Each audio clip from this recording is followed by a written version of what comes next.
This is Times Radio. It's 5:37 here on Drive on Times Radio. 10 years after the end of military rule and 10 weeks after democracy supporters won a big victory at the polls, the army has seized back control in Myanmar, formerly known as Burma. The winning party leader, Aung San Suu Kyi, who spent 15 years under house arrest during military rule, has been taken back into detention, along with many of her political allies and colleagues. Countries around the world have protested, and the military has announced a one-year state of emergency. Let's welcome the Labour MP, Rushanara, who's chair of the All-Party Group for Democracy in Burma and former Shadow Minister for International Development. Rushanara, hi. Hi. Hi, John. What are your thoughts, Rushanara, on this? It's a sad development, but I guess not a complete surprise when it happened.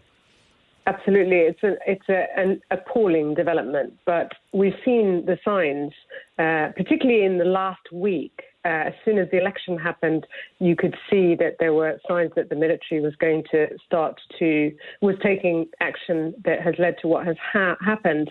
But also over recent years, what we've seen is the military, even when the transition happened, holding on to huge swathes of powers in terms of defence, policing, homeland security and those sorts of issues. And they've presided over huge amounts of repression of minorities, of journalists, human rights actors, and also, of course, forced out 700,000 Rohingya Muslims into refugee camps in Bangladesh. And we've seen mass persecution of that group as well as other minorities. Yes. So the signs were all there. What's clear is that the Burmese military cannot cope with the fact that the NLD has done even better this time, and that's a major threat.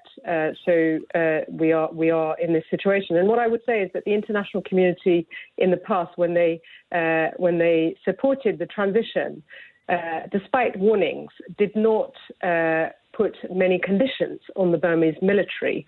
They should have done that, because what's happened is that they held on to a great deal of power, and they used Aung San Suu Kyi as part of their agenda to advance their agenda. And when it hasn't suited them, they've clamped down again, and we're back to square one again. Yeah, so the military in Burma were never comfortable with the notion of democracy. And even when elections were started, well, they hung on to a large slice of the parliament, didn't they, with a large number of military-appointed delegates to the Burma parliament.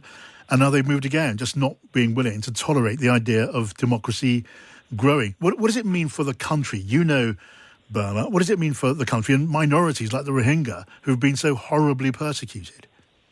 Well, it's going to be a recipe for more unrest, more conflict now for the whole population, alongside an even more difficult set of circumstances for minorities and those internally displaced refugees, Rohingya refugees, but also others in Kachin state. This country has been in conflict in different regions despite the transition. That's now going to happen on a national scale. Now, what the international community needs to do is stop treating the Burmese military with kid gloves and start introducing tough, targeted sanctions against the military, and also take action to make sure that the wider international community, including our own government, supports the International Court of Justice case led by the Gambia against the Myanmar military-led attacks on the Rohingya and the genocide that they've prosecuted, which would help go some way to protecting those minorities, Rohingya Muslims, that are still in that country against further acts of ethnic cleansing and genocide. Yeah, I mean, the treatment of the Rohingya is well documented now. It is truly horrific. What of Aung San Suu Kyi? Because, well, 10 years ago, she was something of a global icon for freedom and democracy. Leaders, including the British Prime Minister at that time, travelled to Myanmar. I was on that trip myself and witnessed that visit at Aung San Suu Kyi's home in Burma. Since then, so much has changed. So much of the shine has gone off Aung San Suu Kyi's reputation. She has appeared to be almost supportive of the regime there.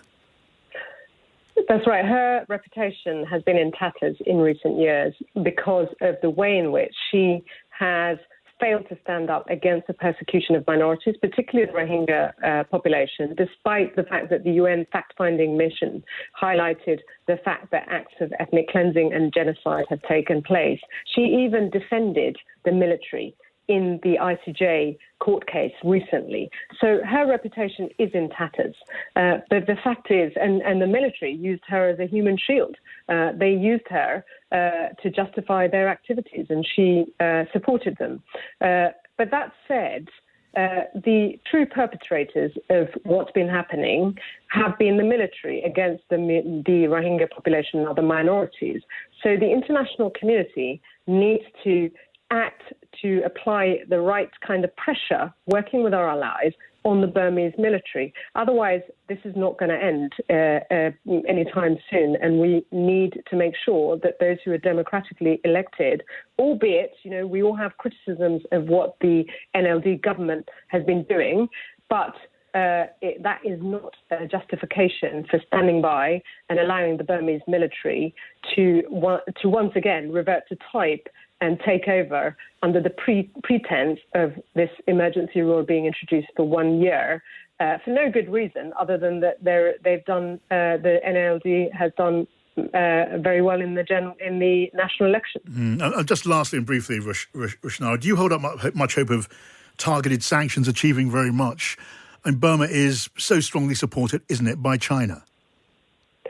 Well, look, I think that we have to engage our international allies, particularly the Americans, but also the European Union and other parties. We have to keep the dialogue going with China as well, because it is not acceptable what has happened.